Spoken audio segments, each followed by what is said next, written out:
มาต่อที่แผนกศึกษาธิการและกีฬานครหลวงเวียงจันทร์จัดเฉลิมฉลองวันเด็กน้อยสากลครบรอบ101 ปีและวันปลูกต้นไม้แห่งชาติ1 มิถุนายน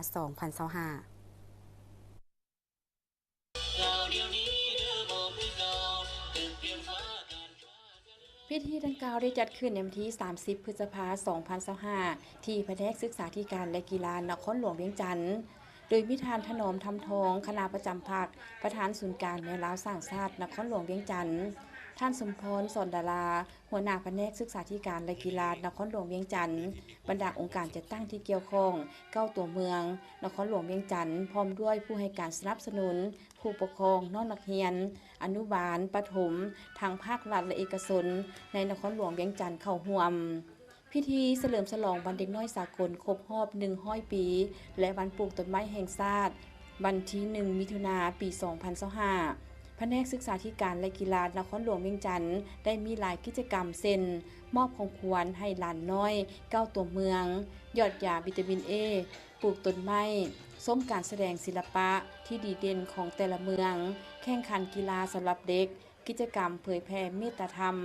ชมงานวางแสดงผลงานของโรงเรียนตัวแบบคุณภาพโรงเรียนนิเวศอาเซียนและโรงเรียนนานาชาติและยังได้บริการอาหารและเครื่องดื่มโดยบ่เสียค่าให้แก่น้องนักเรียนและบรรดาผู้เข้าร่วมงานการเฉลิมฉลองวันดังกล่าวเป็นการโฆษณาปลุกจิตสำนึกให้ครอบครัวบุคคลสำคัญและสังคมรับรู้ได้ทัศนะแนวทางความคิดและปัญหาที่เป็นผลกระทบกับเด็กการสร้างสภาพแวดล้อมที่เป็นมิตรการสร้างความเข้มแข็งให้เด็กทางด้านการศึกษา